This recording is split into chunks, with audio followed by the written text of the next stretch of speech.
অন্নপূর্ণা যোজনার টাকা না পাওয়ার অভিযোগে মঙ্গলবার মালদার গাজলে ব্লক প্রশাসনের অফিসের সামনে বিক্ষোভে সামিল হলেন ২ শতাধিক মহিলা। ঘটনায় কিছু সময়ের জন্য উত্তেজনা ছড়িয়ে পড়ে এলাকায়। পরিস্থিতি নিয়ন্ত্রণে রাখতে ঘটনাস্থলে পৌঁছায় গাজল থানার পুলিশ, মোতায়েন করা হয় মহিলা পুলিশও। জানা গিয়েছে গাজল ব্লকে মোট ১৫টি গ্রাম পঞ্চায়েত রয়েছে। ১ জুলাই থেকে এই প্রকল্পে মহিলাদের ৩,০০০ টাকা করে দেওয়ার প্রক্রিয়া শুরু হলেও বহু যোগ্য উপভোক্তা সেই টাকা পাননি বলে অভিযোগ। এর প্রতিবাদেই ব্লক অফিসের সামনে বিক্ষোভে সামিল হন তারা এবং ক্ষোভ উগরে দেন। আমি অন্নপূর্ণা ভান্ডার 2 মাস থেকে পাইনি। আমি একটা বিধবা মহিলা, আমি আমার বাবা মায়ের কাছে পাইনি, অথচ আমার লক্ষ্মী ভান্ডারটাও ঢুকেনি। আমার একটা মেয়ে আছে, কলেজে পড়ে। তাহলে এবার বলুন আমি কিভাবে চলবো? অনলাইন অফলাইন দুটোই করা হয়েছে, অবশ্য আমি যে আগে করেছি সেই টাকাটাও পাইনি।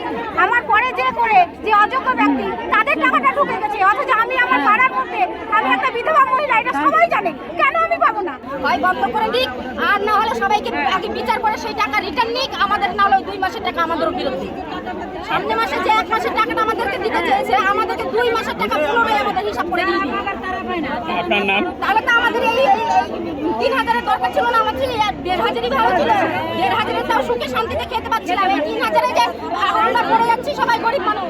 আর সমস্যা অন্নপূর্ণা ভান্ডারও ঢুকে না, বিধবা ভাতাও ঢুকে না। বিধবা ভাতা না দেখ, অন্নপূর্ণা তো দেবে। আমার ছেলে ব্রেন শট। এর আগে কি পেতেন আপনি? এর আগে কি পেতেন? দুটোই পেতাম। অন্নপূর্ণা পেতেন, বিধবা পেতেন? এখন কোনোটাই পাচ্ছেন না? 3 মাস থেকে পাই না, বিধবা ভাতা পাই না, লক্ষ্মীর ভান্ডারও পাই না। অনলাইন অ্যাপ্লিকেশন করেছিলেন কোথাও? আগে করছি 2 তারিখে অফলাইনে, আর 7 তারিখে অনলাইনে। উত্তর ২৪ পরগনা ও তার আশপাশের এলাকার মানুষের সেবায় ক্যাথ ল্যাবের মতো অত্যাধুনিক সুবিধা নিয়ে পরিষেবায় ব্রতী সারদা মাল্টি স্পেশালিটি হাসপাতাল।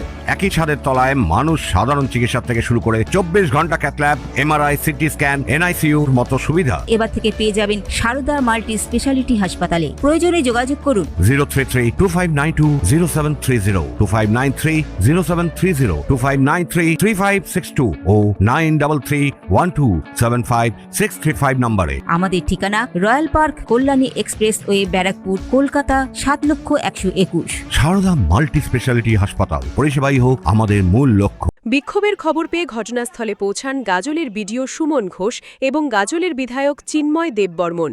তারা মাইক হাতে নিয়ে বিক্ষোভকারীদের সঙ্গে কথা বলেন এবং সমস্যার সমাধানের আশ্বাস দেন। যারা এসআইআরে যাদের নাম বাদ দিয়েছে সেই সব ব্যক্তি তাদের এই মুহূর্তে পাবেন না, তারা তাদের পরবর্তীতে ভোটার লিস্টে নাম উঠলে তারা পাবেন। ইতিমধ্যে যদি কেউ ট্রাইব্যুনালে আবেদন করে থাকেন, ইতিমধ্যে যদি কেউ সিএ পেয়ে থাকেন, তাহলে সেই ডকুমেন্টস জমা দিলেও কিন্তু তারা পাবেন। গাজল ব্লকে একটা বৈঠক ছিল, সেই বৈঠকে এখানে এসেছিলাম। হঠাৎ করে দেখি যে এখানে প্রচুর মানুষের ভিড়। আমরা মায়েদের বোনদের কাছে জানতে চাইলাম, তারা বলে অন্নপূর্ণা টাকা ঢোকেনি। বিষয়টা হচ্ছে যে আমরা সরকার পরিবর্তনের পরে তাড়াতাড়ি করে পরিষেবা দেওয়ার ক্ষেত্রে কোথাও কোনো টেকনিক্যাল কোনো মিস্টেক, কোথাও ভুল ত্রুটি থাকার কারণে হয়তো ইনাদের টাকা পয়সা ঢোকেনি, সেই জন্য তারা এখানে এসছে। আমাদের কাছে এখন যেটা ইনস্ট্রাকশন এসছে সেটা হচ্ছে যে যাদের এখনো পর্যন্ত টাকা ঢোকেনি তারা তাদের রিসিপ্ট কপিটা অঞ্চলে জমা করবে। অঞ্চল থেকে ভেরিফিকেশন করার পরে তিনি যদি যোগ্য হন তার টাকাটা আগামী মাস থেকে ঢুকবে, আর অযোগ্য হলে তার নামটা বাতিল হতে পারে। আমরা গাজলে আমাদের এখনো পর্যন্ত আমরা ৬১,০০০ মানুষকে অলরেডি অন্নপূর্ণা আমরা দিচ্ছি, যোজনার আমরা অর্থ দিতে পারছি। ঘটনাটা হচ্ছে যে এখানে আরো মোটামুটি ১০ থেকে ১৫,০০০ মানুষ আছে যাদের এখনো পর্যন্ত অন্নপূর্ণার টাকাটা সঠিকভাবে তারা পায়নি। এবার এই ১৫টা গ্রাম পঞ্চায়েতে এই মানুষগুলো আছে, এরকম বাদ যারা তারা রয়েছে।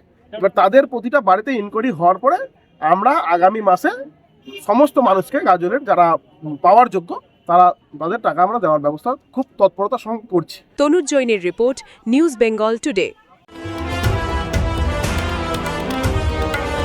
মেঘবেলা লাইভে আপনার পছন্দের টিভি চ্যানেলস সম্পূর্ণ বিনামূল্যে, শুধুমাত্র মেঘবেলা ব্রডব্যান্ডের কানেকশনের সঙ্গে। মেঘবেলা ব্রডব্যান্ড, বাংলার ঘরে ঘরে।